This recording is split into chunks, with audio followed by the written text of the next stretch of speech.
All right, hello. It is time once again for our bedtime chapter. Yesterday, I had planned on doing a park video, but I spent the whole day doing laundry. I had buttoned up this place and went into town, and I got all my laundry done, which is a wonderful feeling.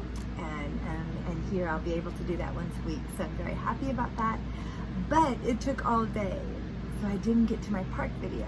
But I didn't want to miss our chapter video. I've made you guys wait so much for continuations of stories, and I just didn't want to do that if I can at all help it. So we're going to continue on the schedule I had planned on every other day until I catch up with my park videos. I will do a bedtime chapter video. So, are you ready? Are you ready to find out what today's chapter title is? Me too. Now, as you can see, I've tried my best to set it all up so that you can see D'Artagnan as I read the story. All right, let's see what today's chapter title is. All right. For today's bedtime chapter, this is the picture. So it looks like there's some people coming in from outside, and it looks like it's quite cold out there, and they may be covered in snow and dripping it on the floor. And it looks like that's possibly Ma saying hi and Pa holding the door for them. We will see, though. We will see. We have to read to find out. And the name of today's bedtime chapter is On the Pilgrim Way. On the Pilgrim Way. So we're going to have to find out what this is about. All right, let's get into this story. Are you tucked in? Are you tucked into bed? I hope so. I know where I am, the sun is shining, but it takes a while to upload videos. So I'm trying to get this done. So possibly by the time you're heading for bed, this will be ready for you to enjoy. Okay, let's begin. On the Pilgrim Way. One Sunday evening, Pa's fiddle was singing a Sunday tune, and they were all singing heartily with it. I don't know this one. When cheerful we meet in our pleasant home, and the song of joy is swelling, do we pause to think of the tears that flow in sorrow's lonely dwelling? Let us lend a hand. The fiddle stopped suddenly. Outdoors, a strong voice was singing, to those who are faint and weary, let us lend a hand to those on the pilgrim way. That would be interesting, huh? All of a sudden be singing along and singing one of your favorite songs, and then all of a sudden you hear someone singing outside with you. That has never happened to me, but that would be a pause. That would definitely cause me to pause for a moment, and then I definitely want to know who it was. The fiddle squawked in amazement as Pa dropped it on the table and hurried to the door. The cold burst in and the door slammed behind him. Outside it there was a outburst of voices.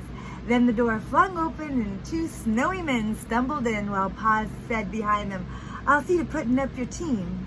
Be right with ya. Right away. Okay, one of the men was tall and thin. Between his cap and muffler, Laura saw blue, kind eyes. Before she knew what she was doing, she heard herself screaming, Reverend Alden! Reverend Alden! Not Brother Alden, Mama exclaimed. Why, Brother Alden! He had taken off his cap, and now they could all see his pleasant eyes and his dark brown hair. We are pleased to see you, Brother Alden, Ma said. Come to the fire. This is a surprise. You are no more surprised than I am, Sister Ingalls, said Reverend Alden. I left you folks settled on Plum Creek. I had no idea you were way out west, and here are my little country girls growing into women. Wouldn't that be fun to see someone like that you had known years back, and then they suddenly are at your door? Laura could not say a word. Her throat was choked with the joy of seeing Reverend Alden again. But Mary said politely, "We are glad to see you again, sir." Mary's face was shining with gladness. Only her sightless eyes were blank. They startled Reverend Alden. He looked quickly at Ma and then at Mary again. "Mr. and Mrs. Boast are neighbors, Reverend Alden," said Ma. Reverend Alden said, "You were all doing some fine singing when we drove up," and Mr. Boast said, "You did some fine singing yourself, sir." "Oh, I wasn't the one who joined in," said Reverend Alden. "That was Scotty here. I was too cold, but his red hair keeps him warm. Reverend Stewart, these are old good friends of mine, and they're friends, so we are all friends together."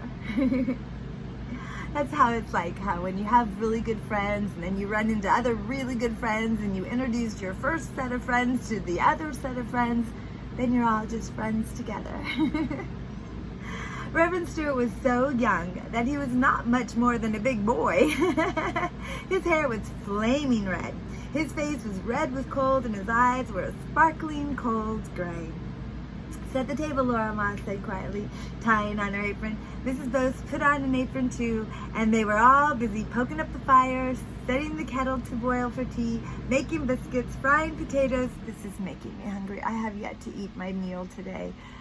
And for me, it is 16 minutes after 11 in the morning, so it's still morning time, but yes, I'm hungry. And all this talk of food and tea, I'm going to eat as soon as I start this upload for you. All right, so there's potatoes. Let's see. Boil kettle to boil for tea, making biscuits, frying potatoes, while Mr. Boast talked to the visitors who stood in the way, thawing themselves by the stove. Pa came from the stable with 2 more men who owned the team. They were homesteaders, going out to settle on Jim River. Laura heard Reverend Alden say, "We too are just passengers. We heard there's a settlement on the Jim, a town called Huron.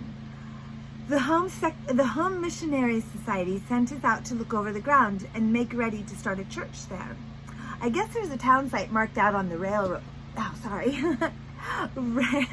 I've been having a bit of a problem with mosquitoes, and I have a tendency. Do you ever have little habits that aren't that great, but you don't think about it until you think about it, and then you realize, oh, doing it again. Yeah, well, when I get ready to read to you, I almost always am sitting on one of my feet. I don't know, I just curl up when I read. I do that, but I have a mosquito bite on that ankle, and so that made me realize, once again, sitting on my feet. Okay, let's get back to our story. Let me see, there's the Home Missionary Society sent us out to look over the ground and make ready to start a church there. I guess there's a town site marked out on the railroad grade, said Pa, but I never heard of any building there except a saloon. All the more reason we should get a church started, Reverend Alden answered cheerfully. After the travelers had eaten supper, he came to the door of the pantry where Ma and Laura were washing the dishes. He thanked Ma for the good supper, and then he said, "I am sorry indeed, Sister Ingalls, to see the affliction that has come to Mary," because Mary's blind now. When he used to know her, remember, on Plum Creek, Mary could still see. So this is new to him, and he's sad for them. "Yes, Brother Alden," Ma answered sadly. Sometimes it is hard to be resigned to God's will. We all had scarlet fever in our place on Plum Creek, and for a while it was hard to get along, but I'm thankful that all the children were spared to us. Mary is a great comfort to me, Brother Alden. She has never once repined." Which I believe, repined is like an older word. You know, that it used to be used a long time ago, but now it's not used as much. But I think repined means like complained or regretted or looked fondly at the past and sorrowfully at the future type of thing, I believe. I'll look it up later and I will verify that with you next time we meet, okay? If I forget, remind me. I'm always wondering, I always like to know what words mean. I don't like to even be hazy, but I believe repined, I believe that, I believe repined means to regret, complain, moan, wail, wine. Okay, let's get back to what we're talking. So, she has never once repined. Mary is a rare soul and a lesson to all of us. Said Reverend Alden. We must remember that whom the Lord loveth, he chastises, and a brave spirit will turn all our afflictions to good. I don't know whether you and the brother Ingalls know that there are colleges for the blind. There's one in Iowa. Ma took tight hold of the edge of the dishpan. Her face startled Laura. Remember, Ma always likes to know if there's a school around, and especially, all of a sudden she's realizing that her oldest daughter could still possibly go to school. So you can imagine she's pretty excited about this. Let's see. Ma took tight hold of the edge of the dishpan. Her face startled Laura. Her gentle voice sounded choked and hungry. She asked, "How much does it cost?" It's always the big question, isn't it?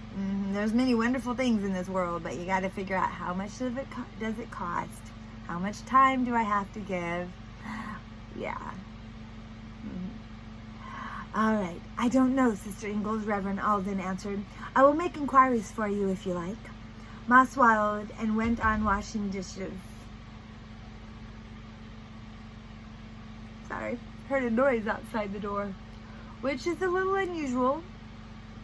I'm not seeing anything though.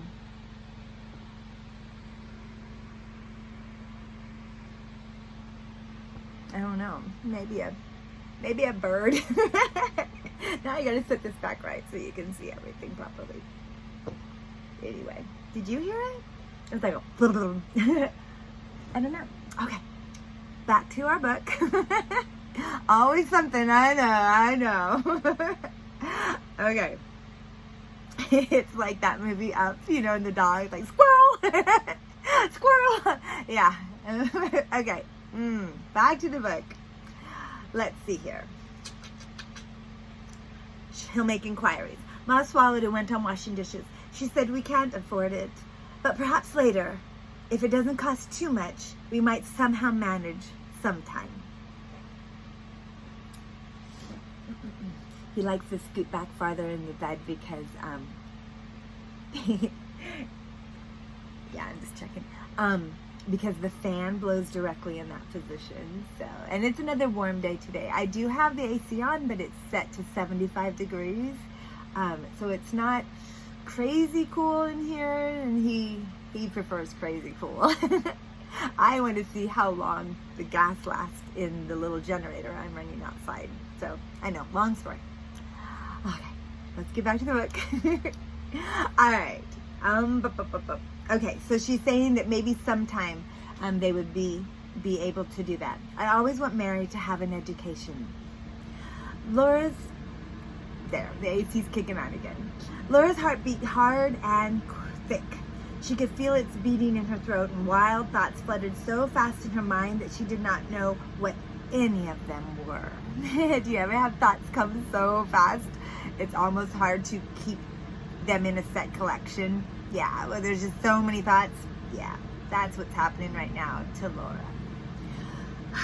We must trust in the Lord to do all things for our best good, said Reverend Alden. Shall we have a short prayer meeting, all of us together, when you finish the dishes? Yes, Brother Alden, I should like that, said Ma. I am sure we all would. When the dishes were done and their hands washed, Ma and Laura took off their aprons and smoothed their hair. Reverend Alden and Mary were talking together earnestly while Mrs. Boast held grace, and Mr. Boast and the two homesteaders were talking to Reverend Stewart and Pa about the wheat and oats he intended to raise as soon as he could get his sod broken. When Ma came in, Reverend Alden stood up and said they would all have the refreshment of prayer together before saying goodnight. They all knelt down by their chairs, and Reverend Alden asked God, who knew their hearts and their secret thoughts, to look down on them there and to forgive their sins and help them to do right. A quietness was in the room while he spoke. Laura felt as if she were hot, dry, dusty grass parching in a drought, and the quietness was a cool and gentle rain falling on her. It can be like that many times, yes. It truly was a refreshment. Everything was simple now that she felt so cool and strong, and she would be glad to work hard and go without anything she wanted for herself so that Mary could go to college.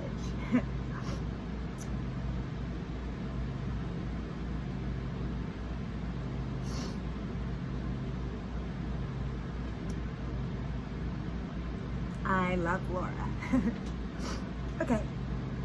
Then Mr. and Mrs. both thanked Brother Alden and went home, and Laura and Carrie brought Carrie's bed downstairs. Mom made it down on the floor by the stove. We've only the one bed, Ma apologized, and I'm afraid there are not covers enough for it. Don't worry, Sister Ingalls, said Reverend Alden. We'll use our overcoats. We'll be very comfortable, I'm sure, said Reverend Stewart. I'm glad we are to have found you folks here. We thought we had to go all the way to Huron until we saw your light and heard you singing. Sorry. A little teardrop. It's just hanging on a lash. Okay. Upstairs, Laura helped Carrie unbutton in the dark. She tucked the hot flat iron close against Mary's feet in the bed. As they all snuggled tight together to get warm under the icy cold covers, they heard Pa and the travelers still talking and laughing around the fire. Laura, Mary whispered, Reverend Alden told me there are colleges for blind people. What for blind people? Carrie whispered. Colleges, whispered Laura.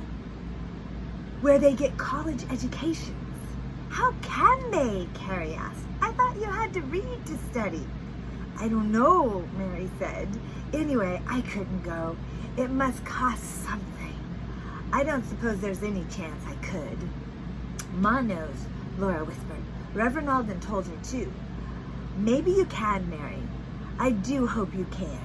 She took a deep breath and promised, I will study hard so I can teach school and help. Remember, she didn't really want to teach school, but now she has a bigger reason to teach school. Once we all get that bigger reason, it makes sometimes the tough stuff we have to do all the more easier. It even sometimes makes us want to do the tough stuff. Yeah, we always have to look for those bigger reasons in life. Yeah, we have to be on the lookout for them, because they're usually there somewhere, waiting for us to notice them. So now, yes, now Laura is planning on teaching school. In the morning, the travelers' voices and a clatter of dishes woke her, and she sprang out of bed to dress and hurry downstairs to help Mom. Outdoors was crisp and cold. Sunshine gilded the frosty windows, and in the house, everyone was hearty and cheerful. How the travelers did enjoy that breakfast. I'm going to enjoy my breakfast after reading this. Oh, I already know. You know how like when you're hungry, you start thinking about what you're going to eat? So I'm like, I'm going to have a raisin and cinnamon bagel. I'm going to have eggs. I'm going to have mango slices. Yeah, I'm already thinking about it. Oh, and oh my goodness, I'm going to have a latte. Yes, okay, let's get back to the book. Oh. How the travelers did enjoy that breakfast. They promised everything. They praised everything they ate. The biscuits was, I'm hungry, I'm just thinking about food. The biscuits were light and flaky. The fried potatoes were brown and finely hashed. The slices of fat pork were thin and crisp, and the gravy was smooth and brown and creamy. There was hot brown sugar syrup.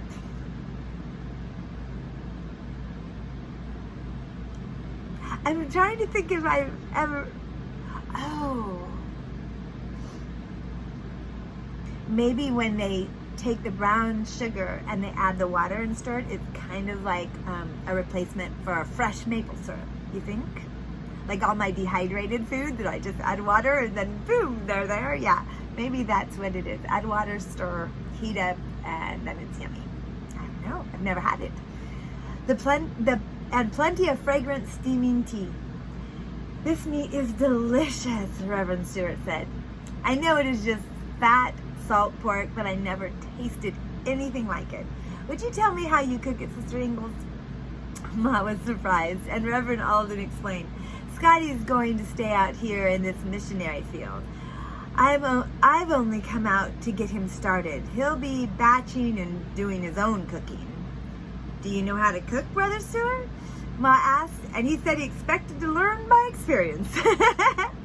Don't we all? I think sometimes we learn best by experience. Yes. We learn all the ways that don't work first. Oh my goodness. Oh, learn from experience. He had brought supplies: beans, flour, salt, tea, and salt pork. The meat is easy, said Ma. Cut the slices thin and set them to parboil in cold water. When the water boils, pour it off, then roll the slices in flour and fry them brown. When they are crisp, take them out onto a platter and pour some of the fat off. Save it to use for butter. Then brown some flour in the fat left in the frying pan.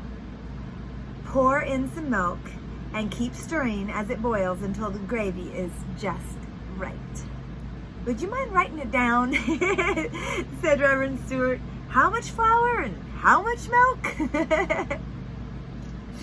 Goodness, said Ma. I never measure. See, that is the scariest thing to me. When I'm trying to get a recipe from someone and they say, oh, I never measure. You just add enough.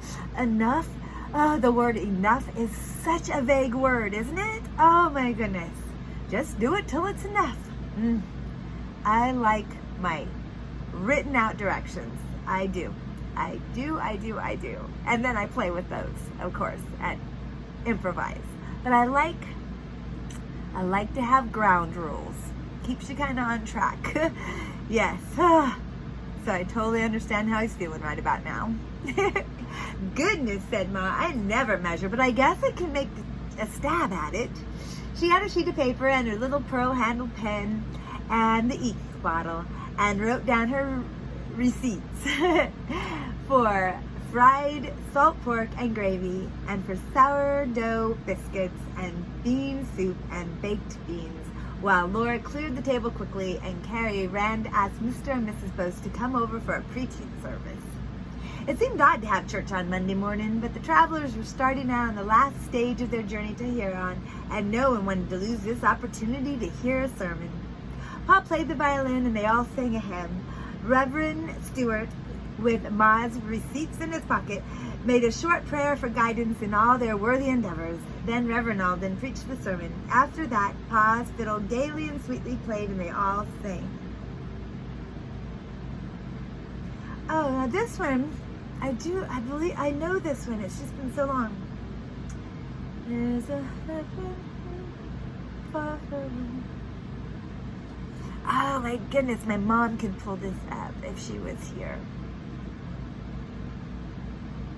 I think it's a really fun one too, but it's just, you know how it's like just faintly there, but not enough to come out here.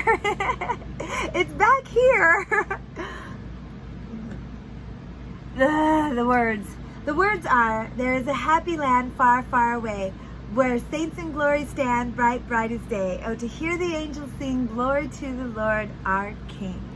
And I know that I know this one. All I would need is my mom to just start it, and then I could totally take off. But that's not going to happen right now. Yeah, I just can't pull it up. Okay. Let's go on.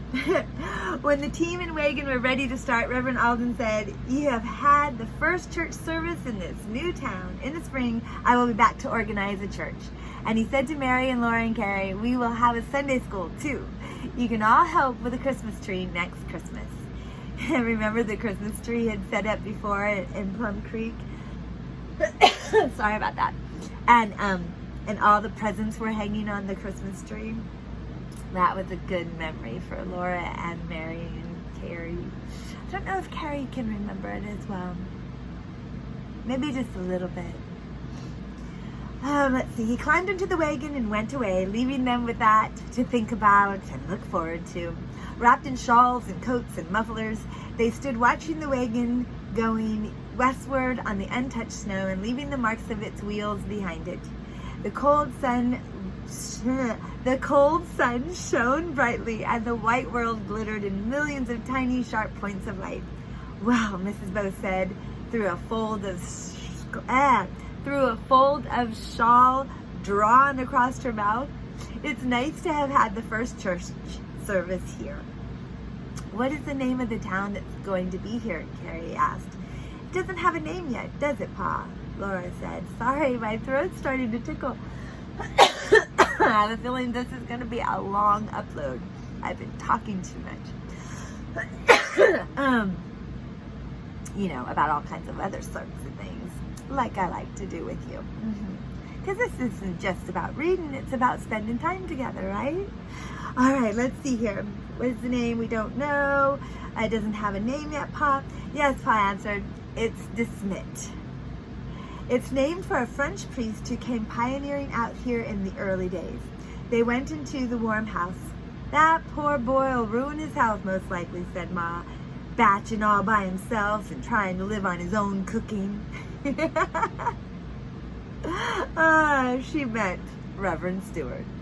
He's Scotch, said Pa, as if that meant he would be all right. What did I tell you, Ingalls, about the spring rush? Said Mr. Bose. 2 homesteaders in here already, and March hardly begun. That struck me too, said Pa. I'm making tracks for Brookings tomorrow morning, rain or shine. But for that, we have to wait. Yes, indeed, we have to wait a couple of days, and I'll be back with the next bedtime chapter. But now, it's time. It's time for you to stretch out all directions and then relax. Relax. Slow your breathing down. Think happy thoughts. It's time for you to close your eyes and drift off to sleep. And it's time for me to wish you a wonderful, wonderful good night. Peaceful sleep, pleasant dreams, and a beautiful tomorrow. Know that I love you, and I'm so glad you joined me for another chapter, because I think reading together is the best sort of reading. Night-night. I'll see you real soon. I love you. I'll be back. Sleep well.